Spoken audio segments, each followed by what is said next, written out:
Evidileşler, salamu aleyküm. Ne bugün Gül Hanım bilen ne yönümüzde biraz gurrun edecek.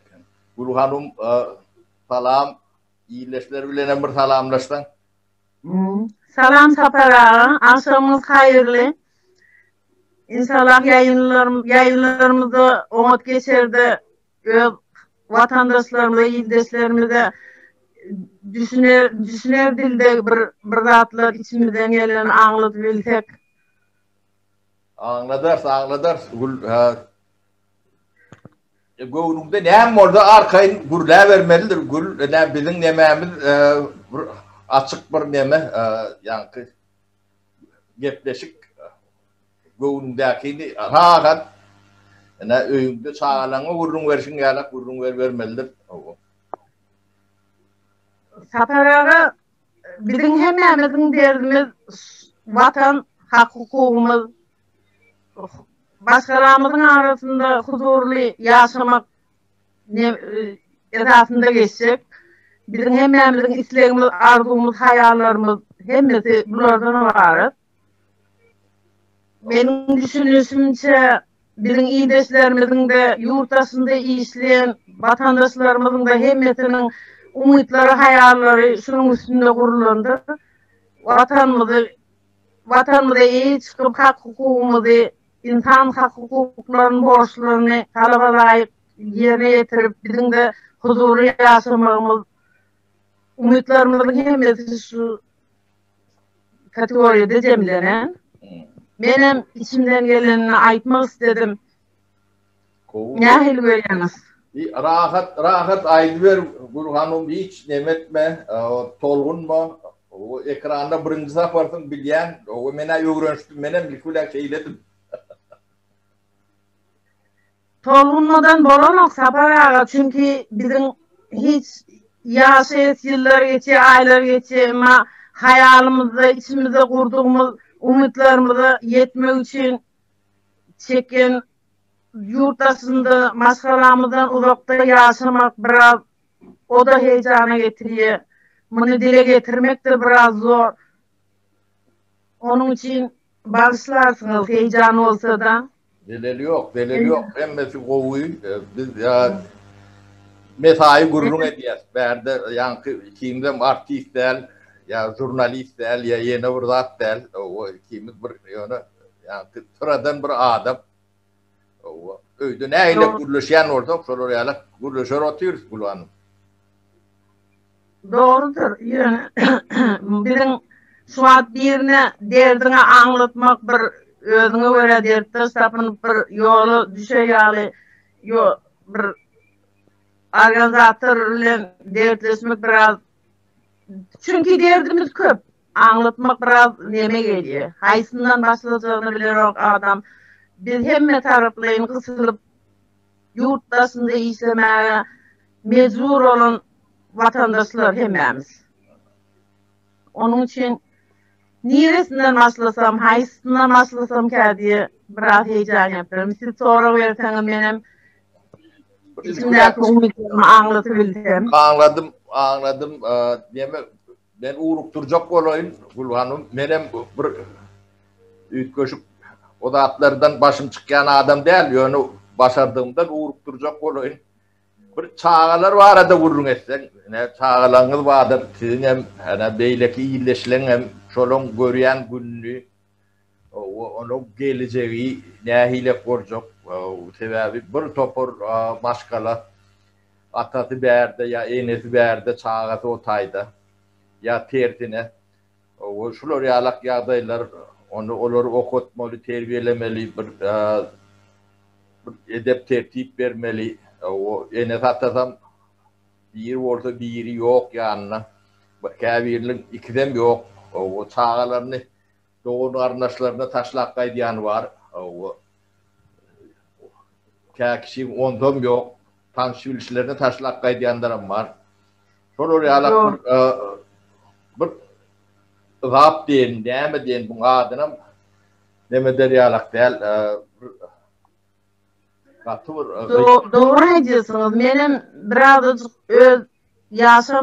yaşayan durmuşumdan özümün ildeşlerimin de nem için buraya gelip nähili ýaşaýandyklary barada birazcık bildirmek istedim.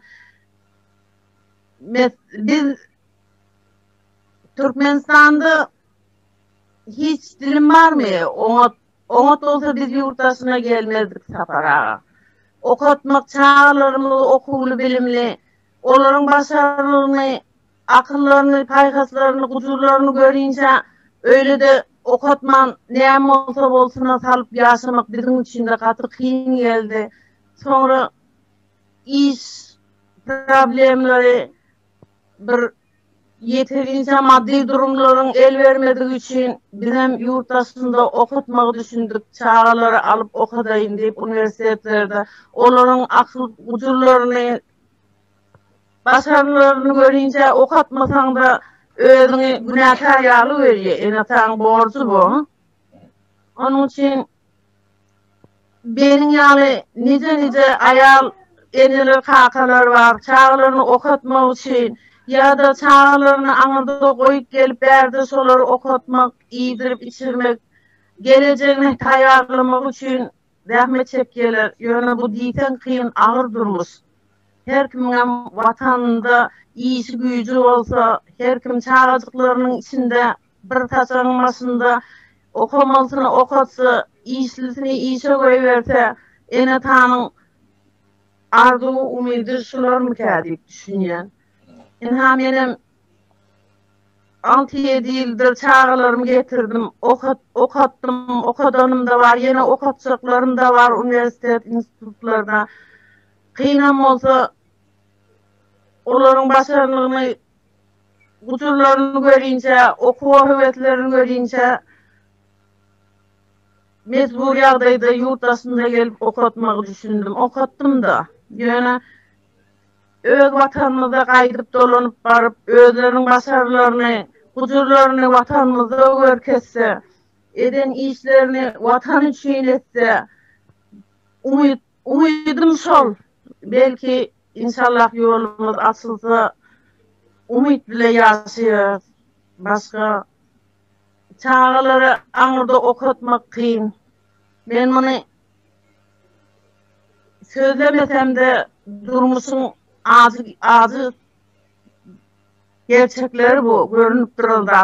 Hem yani başında bu aladanın varlığını, benim ildeşlerimin köpüsü de şol esaslı suyörlerde, yurttaşlarında işlep görürler. Bu hanım diyeme siz özünüzde yokur bilimli.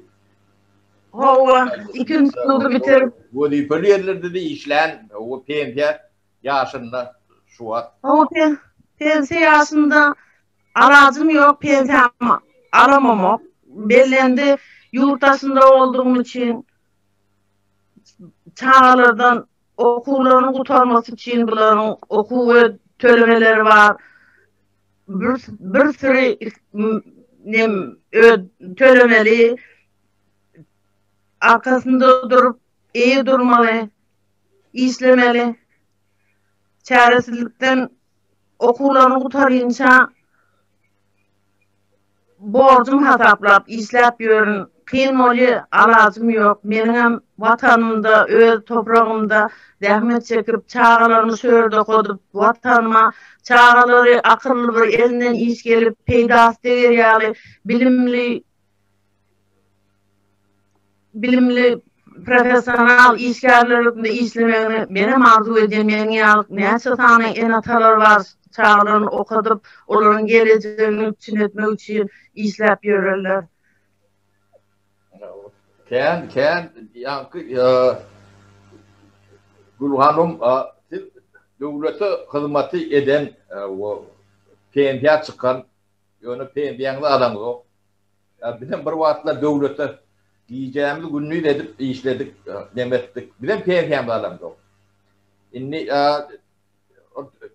beyleki devletlerde işleyen devletler mi demek bilmiyordu. Ken onun hemmetinden alayan pensiye yönü imkanı işler yerim Türkmenistan şu taydan ne pensiye ne ata vatandan alıp bilemiz.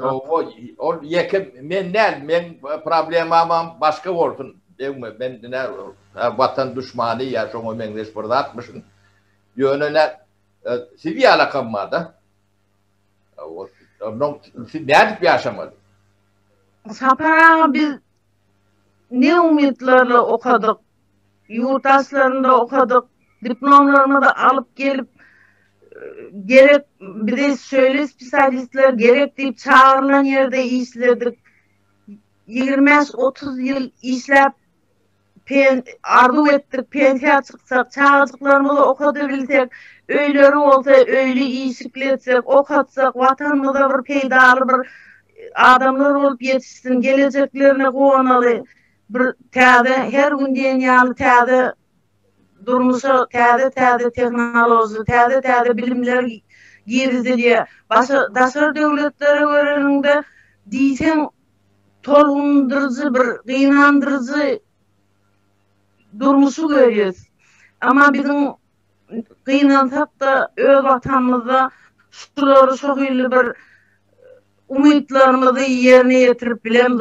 Okumak isteyenler günde nahar başına geçersin kaça. Men okumak isteyen, men plan yerde okuyacak, plan ili işte işleyecek. Arzularına beyaz gelip bilmeyen dedim. Yurtdaşında okutmak düşündük. Alacımız yok. Şular yine okullarını bitirse de yine vatanımıza dolalıp, vatanımıza peydalı, vatanımıza bir elinden gelen işleri vatanımıza etsin umudu bilen yaşayız her reçelli. Hazırki durumu görende sizi böyleyen bir tapara... Bu lever, ben bağışla, ben bana ay verdim, başladım. Hazırki yağdayı ters alsak bizim umutlarımız puca çıkacak yani korkunç yağdaydı yaşayız. Bizim vatanımıza dolanıp parasımız geliyor. Adamlarımıza şunu düşündüresim geliyor. Bizim halkımız azvi, gayratlı, gururlu, işe yapısta dastan yağ çıkarar yağlı yaşlarımız var. Bilimli, akıllı. Ben gurur bilen şunu söyleyebilirim. Haysi bir yaşlarımızı, gelecek nesillerimizi alıp görsem de daşından terederinde kuvanıp sonra var bir hili Nastrenyan'da demem lapım keç oluyor. Şuların okap bilmeyen, okan oğlan kızlarımızın da yine de bir gönlünden gelen başarılığına göre iş tapıp bilmeyen kösenip görürlerini görülme halim biraz hem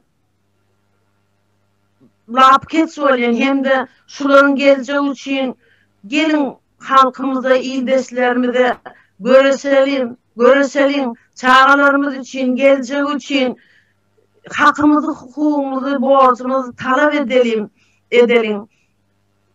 Bizim yolumuz dine Türkmenistan, öz yolumuz.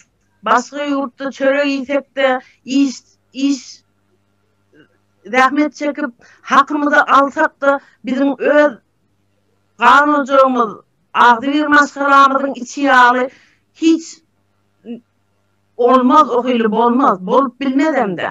Bizim göğü kanımızın dökülen yeri, ata babalarımızın mazarının yeri, bizim ziyaret etmeli, onları yatlamalı yerlerimiz, vatanımız için elimizden geleni vatanımıza etsek, bu bizim borcumuz, bu ata babalarımızın bize miras koyan yeri. Biz dolanıp barıp okan öğrenen zatlarımızın hemmesini vatanımıza vermesini isteyen çağalarımızın. Benim yanım nice inatalar var. Tamam oğullarını, kızlarını getirip okutup bilmese de soruları okutmak için, umut yaşamak için, ilim bilim vermek için yurttasında neyli iş. Mesela yukarı okulları utarıp gelip hala temizlikte hasta bakıp ya olmasa başkalarının minnetini çekip anan haklarını, özlerini dözmen, iman çağcıklarına oy verip, soların öýü olsun, soların okumağa, bilim almağa, özlerini özleştirmeye, hukuk niyeti olsun deyip, işleyeler, koy veriyorlar yöne. Biz bıçağa hareket bilen, bıçağa koy verip pullarımız bilen, o hak hukukumuza da, hayallarımıza da kavuşup bilmez. Bizim hareket etmemiz gerek. Canlı, men hiç kimi günahkarlamayan, günahını özümüzde veren, biz hak hukukumuzu, payımızı, Allah'ın bize eçilip veren, bay toprağında hakkımızı özleştirmeye de, onun daha köp peydalığı kazanmağa da özümüz haklı, özümüz işlep, özümüz kazanıp, täze teknolojileri durmuşa geçirip, täze işleri, başka ösen devletlerdeki hali işlemeye bizim hakkımız var. Ne için biz o hakkı almağa hiç çemeleşmeyiz, bir yola gelemiz. Bizim hemme ildeşlerimizin nerede olsun, Afrika'da olsun, Amerika'da, nerede, haysi devlette olsa da, haysından sonrasan da hemmesinin içinde dine şu umutlar vardır. Çünkü ben yaşadıkça görüyorum, hemmesinden sorayan itleklerini, vatanına kayıp dolanıp barıp, elinden bir zat gelse vatanını etmek isteyen. Gelin cemleşerin demek isteyen sonra. Gelin yolumuz bir olsun. Bizim hak hukukumuz, borcumuz, bizim borcumuz var vatanımıza. Şeyleri der mi tapara? Onu bir edip verme de özümüz başka kim etsin onu? Mesela Allah'ın bize yolladığı sizler var. Tecrübeli yaşlılarımız, yaşlı yol merkezcilerimiz var. Ben katı minnettar. Bir de hiç olmasa gelin sizin isteğiniz vatana dönüp vatana vermek sizin rahmetinizi, kucurunu ve hayatınızı. Bizim sizin yanınızı tecrübeli adamlar olarak maslahatımızı esirgemez diyen adamlar var. Ben size minnettar Hamra Dağı'da, size de başka vatan için görüşen başka partiler de var. Ben onları da hemimiz bir olup bir yoldan, dine Türkmenistan, bizim hakkımız, hukukumuz, bizim ol kanımızın dökülen toprağımız, bir de Allah'ın veren toprağı, baylığı ol. Biz başka yerde, altın ertelerde o nemen yaşamı, o komfortu görmeriz. Bizim öz vatanımızda olur bu zatların tağamı doğru hem de. Çünkü biz başımızı dik tutup öz vatanımız demeye şu an men birazcık nemeli bakyan vatanımız demeye bile ihtiyarımız kalmadı diyen şekilde yerdeyimiz. Bizim hemimiz hakkımız ne için buna çekiniyor? Benim yerim, doğan yerim, vatanım, benim işim, benim canımın orada, başımın dikliği orada olmalı diyen adamlar ne için ben bizim yağlı şu göreçeler yağlı koşulup gelip benim vatanım için edecek şunu, benim maksadım, umidim da şu deyip gelip koşulmayalar. Ne için işlerinde saklayalar bu umutlarını, hayallerini. Ama vakit saklanmıyor. Bizim nesillerimiz biraz az da olsa çöktü, hiç bilimsiz kalıp varıyor. Vatanımız iyisiz kalıp varıyor. Beni kıynandırıyor bu zatlar. Katı kıynaşlı Hanım bilen 3-4 sana pendener olup yaşları oyurur mu kalktı? Umid ediyor. Oyurman Safar ağa, onların aklı huşu içinde umutları öyü olacağı vatanı yöne ne içindir bunu dillenip gelip de benim şu yolda durun deyip başını kaldırmaya. Kime arasıyor? Kim gelip gel astım demeden sen öz öyüne kovuş da istedin, ne hil istedin o hil yaşa deyip onu aytacak yok, bizim özümüz etmeli. Benim halkıma, ildeşlerime, vatandaşlarıma yüzlenmekte de hemmesinin içinde şu pikirin, umidin bağrını bildirgim için ha isteyeceğim gelin.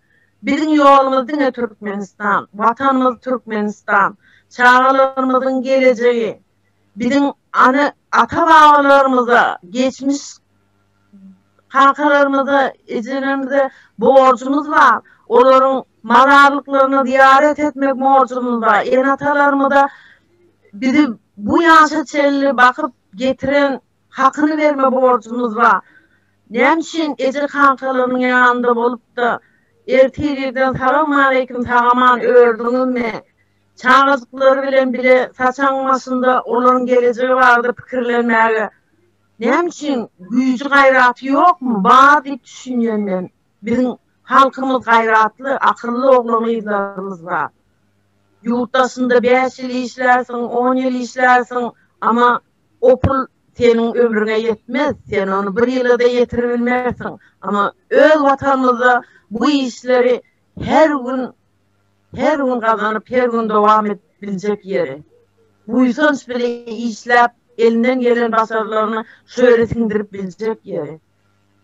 Onu bir gelip gelin şöyle edelim diymesi gerekten sapara. Özlerinin koşulup işlerindeki birine inanması da gerek değil. Öz ocağı için bu zatları etmesi gerek. Durmuşun devam etmesi için bu zatları özlerinin koşulması, özlerinin inisiyatifi öğretmeleri gerek. Doğru. Doğru. Yani ne taşarı yurtta ne görüp görülür beyleki milletler ne ile zırcaşarlar. Yemeleri kurulun ama orada günlük bir adamın ödünün bir cemiyetin önünde çağlarının, doğutlarının, yarlarının, işleyen yerinin yemesinde bir borcu, hukuku yemesi vardır. Sonra dünya adam. Ödünün katı rahat duyandırlar. Ödünün boyunları yetyendirler. Elbette. Yani kuyrukları yamdığında yani bir ağlarlıp tereste aşağı bakıp görün bir tüylük yani suslu pes yedilen görünüşte değil adamlar rahat yaşap rahat deme diyorlar. Elbette. Şu an işleyen Türkmen ildeşlerim, vatandaşlarım var. Menin öz yaşayan yerimdeki ildeşlerimin hanından ayttığı hem yerdekilerin hem şoňa men der durmuş. Aylığımı alabilir mi diyen, çağlarından öz ocağından uzakta, her gün onları düşünerek ertirasım işe gidip gelip yadanı yaltananını bilmeyen işlep yörürler var. Bu nire çelli taparağa. Ha, senin o yerde vatanın var, şunu işlep yören yerindeki toprağın var. Gitti o yerde et, o yerde gökez. Huzurun gayratını, senin vatanın var, çağızlıkların var. Çağızlıklarını ecesine kalkasına koyup gelirler de var. Doğan kardeşlerine koyup gelirler var. Men ön zamanla deneştirenimde çağamı bir saat birine inanar mı? İnanmam. Her adamlar yurtdaşında bu COVID-19 zararlıda hem yerde yapık yerler bir seslerini duymak bilen yaşayan ildeşlerim var. Niye çelli bu? Çağızlıklarını kime tavsırdın? Umut baksalar da enatanın terbiyesi yağlı. Senin gözmonsu yağlı çağızlıklarının nehili ulayandığını, nehili kucur gayratlarının, dehillerinin bağdığını bilmeyen ulatmak başka bir azım kâdiye. Ağır güller buna. Ağır katı ağır. Kâti dinler yağlarında kâkilik kâkçin nemesini, arş kayatını başından getirenlerin Çağlarımı göresin ne diyeyim, anlayıp oğlanlarım var ya.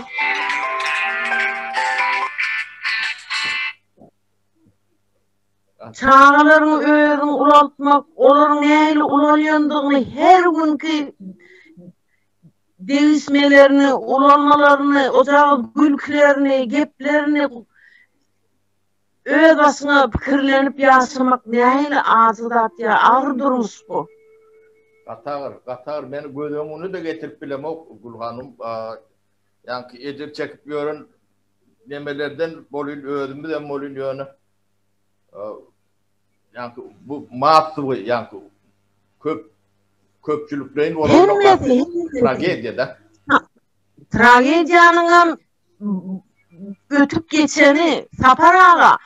Bizim yaş neslimiz ılımsız, bilimsiz kaldı. Mesela bizim kudret güçlü Allah'ımızın veren baylığının her hilisine önkü sahirlerimiz, önkü yazıcılarımız neyle nemeli koşkuları vardı. Biz öyle olduk. Çağlarımızın pakta vardı, neftimiz vardı, deryamız, kanalımız, ovamız, koşkuları okap buysan bile öyle olduk. Hadir bizim çağlarımız koşku da bilen ok, kitap okumağı da bilen ok. Çünkü kitap da pullu öyle hali. Şu an öyle kitapları yazıyan, çağ kitapların yazıyanlarımıza adaldı. Çağlarımızı neyle terbiyelemeli? Kıyın durmuşta kaldık. Deskarlar yok, çağların geleceğini düşünüp bir onları özlerini özleştirer yani zihinin haysi tarafından özen çağlar hiç bunları belli etmeyen oluyor çağların. Bize çağların köpelme sahanı da yok. Çünkü ben bunu böyle düşünüyorum. Çağların her öyden ya kankası ya ecesi yurttaşında işleme için, güzel an geçirme için gider. Nereden köpelsin çağa tanı? Bu da bir gelecekte sizin yan kaygısını diyen tragediyle sonuçlanacak zatlar.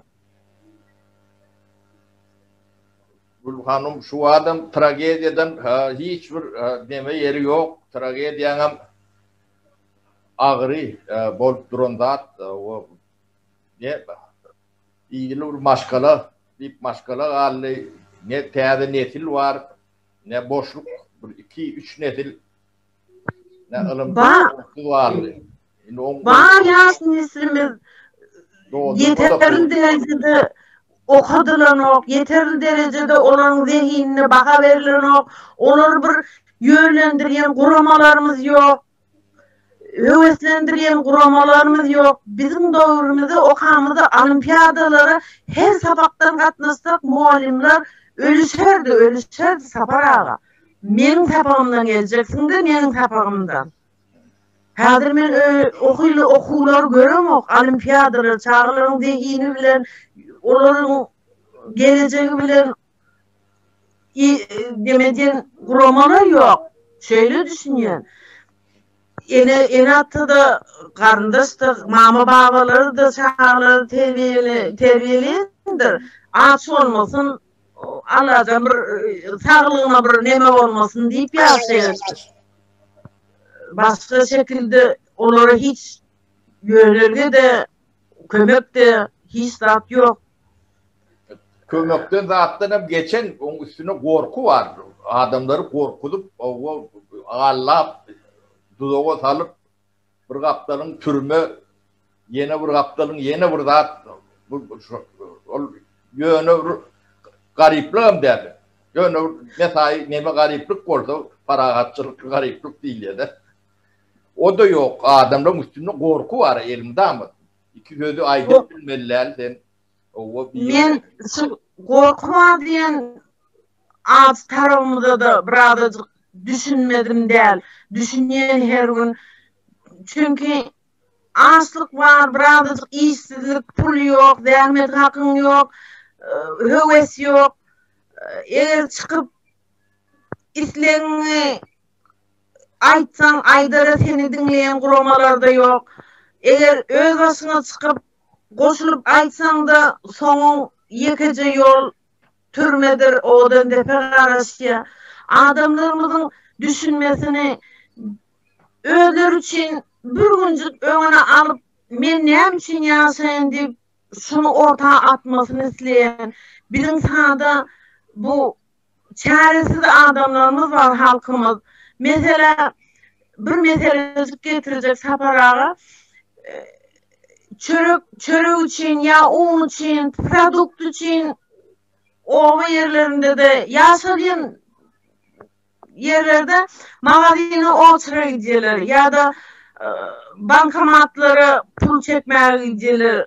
Otur onun büyük sebebi özleri yani pulsuz gariban adamlar değil ahirin. O yerde yokluğun sebebi başta duran bizim için cevap vermeyi boyun alan adamlar var. Ama bizim oturup duran adamlarımız özleri yani ne diyorlar?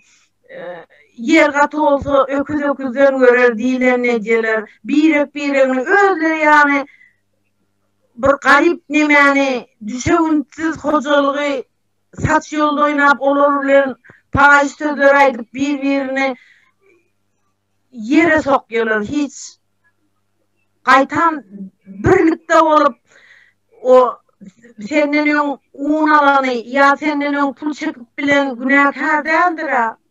Onun rızkıdır verilen amttır. Sen onu beğenmeli, şükür etmeli. Bir komşum az geldi. Onun büyük sebebi senin pul alman sebebi o değildir. Birleşip sizi dinleyecek kuramaları yüz tutun. Hakkınızı talep edin. Böyle etmese gerek değil mi Sapar ağa? Bir özün yağlı ağır gün geçirirler bilen böyle payış sözler bilen saç yolda oynap gepleşmenin hiç gereği yok. Kaytan böyle ki yukarıdaki adamların isleri bu mu kain birbirini ip tutarsın. Çok o belli ya sebebi kaptanını teyredi durur o da burun iki un derler. Yani 365 un olsa 365 un olur ya. Ben edil halkıma vatandaşlarıma haiş edin siz birinin gönlüne değmeyin. Olurum sizin yarı adam. Sizin hakkınızı payınızı talep edecek yeriniz yukarı size söz veren kuramalar. O yere üyüşüp cemlenip birlikte olup yüz tutun. O yere bildirin. Onlar sizin için başını kaldırsın. Sizin için bir yol görkesin. Kanun boyunca sizin payınızı vermek için adet etsinler. Siz birinizin gönlünüze değmeyin. Birinizden ayrıtın yeriniz yok. Hemeniz şu halde. Açlıkta, yeter yetmezçilikte, ağır günler biriniz bile geçirip oturuyorsunuz. Biriniz bilen bu vuruşmak, tövüşmek, ağdalılık öğretmek gerek değil. Siz bir olmalı. Bir. Gül Hanım yine bir sorum var. Hani Buyurun Sapar ağa. Türkiye'de o gidiyen vatandaşlar görüyensin. O şolun yağdayına aylık. Yaş kıyılar var, oğlanlar vardır. İş gün yağdayları neyle öğünlerini alıp barşı neyle Yağdaylar neyle olsun Sapar ağa. Ağlayacak ağlamalı halları var. Ertel gidiyorlar, akşam ölüyüp öyle geliyorlar. Gün sayılır, yeni 5 günden aylığımız, yeni 10 günden aylığımız. Aylığımızı doğru alabilir mi kek, alabilmez mi kek? Ya bugün bu eden işimden bir kemçilik taptı mı kek? Çağırcıklarım ile gepleşeyinde ölüp geldim, sonunda da solarım sesini duyuyun. Şöyle yağdaylar var. İşlerinde de fikrini alsan, Hasan yollar açılırken diyen umut bilen yola bakıyorlar. Bu umudu kimden bekliyorlar, kimden arasıyorlar? Ben aklım şu iyideşlerime benim kıynayan, benim soğunda yöne bilerek özümüz hareket etmeli. Bizim için yol açıp kol sallap gel diyecek yok. Bizim için ocağımızı ısıcak ocağımızı näme mutlu saçağımız açıp garaşyk yok. Bizim özümüz etmeli. Özümüz gidip kazanmalı. Her kim için içimden gelen umidimi, hayallerimiz suyla anladıyan hemmetine de. Gel kızım, oğlum, kardeşim, şöyle etmeli. Sen öyünde, vatanında rahat, huzurluca uklap, turup, işlep, çağızlıkların bilen, maskaların bilen birlikte yaşamak itlesen, gel bu yola, gel. Bile hareket edip, bile. Men olur gelin yara alın, gelin sögüsün ya men diktatör ya da prezident dünyakar dip aytmam. Bizim özümüzde biz özümüz hakkımızı, hukukumuzu sessiz kalmakla verdik. Payımızı, hakkımızı talep etmezlikle verdik. Nem için biz çıkıp dışarı yurtta başkalarının hizmetini, hastalarını, öyünün temizliğini yapmak için çıkıp geldik de öz vatanımızda bu işler yok mu Saparağa? Ha? Bizim temizlik edecek olsak öyümüz yok mu? Ya biz hasta bakacak olsak öz hastalarımız yok mu? Sağ olsun bu devletlere de bize elini açıp iş veriyor, hakkımızı veriyor da yöne bu temsilcici yağday. Bizim öz devletimiz var, öz hukukumuz var, özümüzün işlep kazanabilecek toprağımız var. Toprağımız sıksa bizim yaş neslimiz, oğlan kızlarımız toprağı sıksa yağ çıkaracak neslimiz var ya. Evet, evet. Yani Türkler maalesef maalesef şeyler o yağdayımız katı kıyın. Kıyın. Gül Hanım, sen vurlaştık bunu cemleyeli. Buğunlukça son ikimiz yığdan çıkardanın o içimiz dökör durur. Sen hizmetinde. Nesip, Saparağa sadece iş dökmek değil, bu bizim yaramız.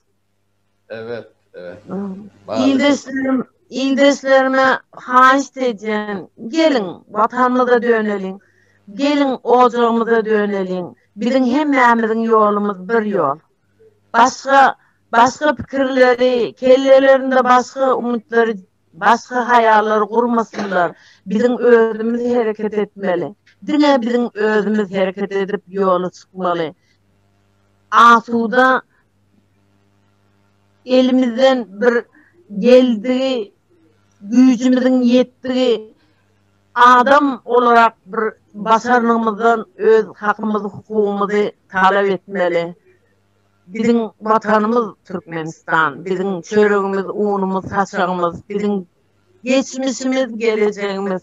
Başka yerde altın verse de o yeri bizim öz vatanımız yağılıp olmaz. Bunu düşünsünler. Gelin birleşelim, gelin bile talep edelim. Sizden başka zat istenmiyor ya. Siz öz ocağınıza kavuşmak isterseniz gelin bir olalım. Doğru diyen sağ ol Gül Hanım, köp sağ ol. Yürekten aydan sözlüğün için iyileşlerin dinleyenler, netice çıkarayanlar. İnşallah. Biz ne şu yaşlan ne yoluna düşüp bir yol koyup bir yemeğe atacak oluyorsa bizim olmasa dememiz yok. Yok başka vatanımızda. Yok, tamakinçilik de yok, dava da yok. Dine vatanımız elden gitmesin. Ocağımızın, maskalarımızın başına varalım. Öz hakkımızı, öz toprağımızdan gözleyelim. Köp sağ ol Gül Hanım. İyileşler bilen poşlaşalı. Sağ ol. Bor ildeşler sağ olun. Siz benim aydınlarımdan coşup çıkan içimdeki umutlarımdan netice çıkarırsınız diyen tamam var. İnşallah öyümüze ocağımıza kavuşuruz. Sizi de